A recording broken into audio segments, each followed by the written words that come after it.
So other characters on this book, you want to talk about them as well, so that we just keep flowing. Yeah. So there's Louis, that's the head of the colony, the leadership council, and I think the kind of person he is an elderly person. So people like him, and elders are known for wisdom. So usually, even if he's not really on your side, but you can push a bit, he would listen to you. I like that guy. Alice, I mentioned several times. Alice is the go-getter. Yeah. Before you even land, she has started running. That's one thing about Alice. Then there's this guy called Prof. Prof is Jordan.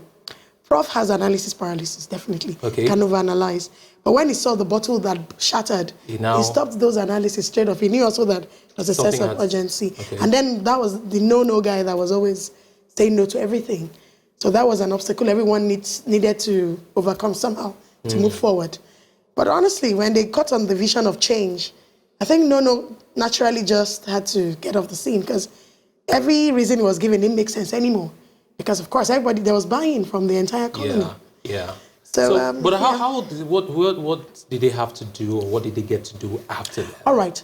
Because it's all about solutions. The change coming up, and what's his name, Fred, bringing up. It's all about getting the solution. What was it all? So immediately they knew there was urgency. Definitely, Louis decided to set up a 5-man team that would lead this change. And of course, it started from how do we communicate this to the people in the colony, letting them know that something is about to happen and this is what we're thinking. So the 5 people, Fred was in that team. Fred was just an ordinary penguin, like I said, and normally in the leadership hierarchy, he wouldn't have even been close to this at all. But for bringing on such, for identifying that kind of problem itself. Yeah, and then you have to be on this team. Exactly. Then we had Professor, of course. Professor is an analytical person. Yeah. So he had the scientific thinking that was really useful in the colony. I even remember Louis telling Professor that, from henceforth, let us step up the game of our scientific discoveries around the colony. Because you see, the broken bottle is scientific. Now we know what is going on. So if you can provide evidence through this method, the guy was going to say we should set up something, we're going to fund it. Was anything. All right. And of course, Alice naturally was a member, Louis. And then there's a guy called Buddy. Buddy was brought in. Now, Buddy is a guy that everybody loves in the colony. Oh my God, they even said he was very handsome anyway. Okay. But apart from that, he was someone that everybody trusted, he had goodwill, he was someone that had integrity. So when it comes to persuading people within the colony, the penguins, I think Buddy did a good job. If he said, we're working in your best interest, the penguins believed that indeed they were working in the best interest. So they actually needed someone like that on the team. So you see, the way the composition was quite the scientific one, this one. Yeah. So Louis had a great team. Let me ask you this. Now, will you only apply this to in a business setting, in an organization? Is there a way you can bring this to your personal life? Is there a way this can be applied to your personal life? So in personal, I always say that one is not an island.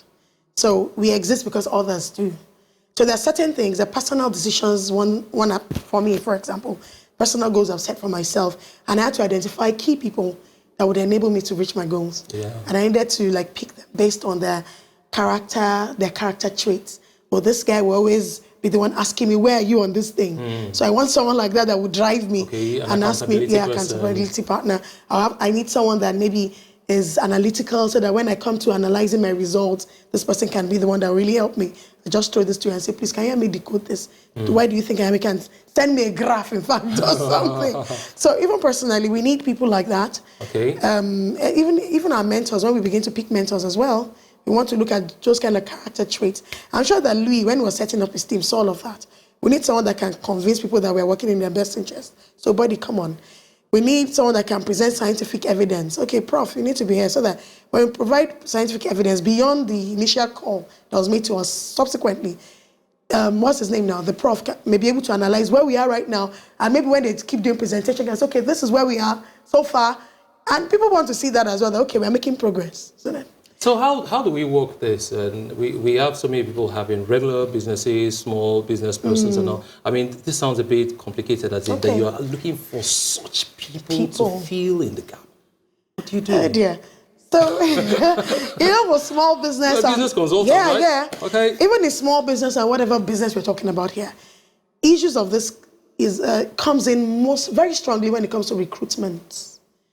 Now, number one, you have a vision for your small business, or where you can even be a medium business. You have a vision for it. This is where we want it to be. So what kind of people do we need to recruit from the beginning? I think recently I posted something on my Facebook page about culture eating up strategy. Yes, it's on my Facebook. Yeah, culture eats strategy for breakfast. Culture eats strategy. Yes, for breakfast. For breakfast. You know how it does that? Oh, wow.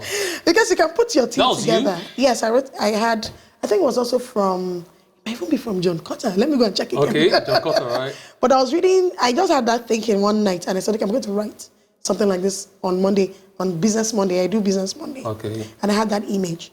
And what came to mind really is, as a small business or a medium business, whatever business it is, you can strategize in all sort of ways to make things happen.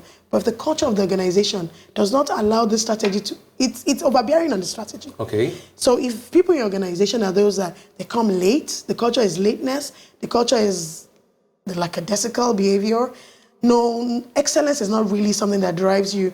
People are mediocres all over the place, they submit things late, they don't write well. Then you are now defining strategies. If you don't correct the culture, my dear, this culture is going to destroy the strategy. Because the same people who act in the way they're acting on this side, when they come onto this side of the divide, that's it. That's very true. Yeah, so that's why the culture eats strategy for breakfast. And so before you begin to devise excellent or novel strategies, correct the culture first. Okay. So that you already have people that their mindsets are already set to work, to make things work. People that are especially willing to change. Yeah, that's it. Used so, to. yeah. Okay.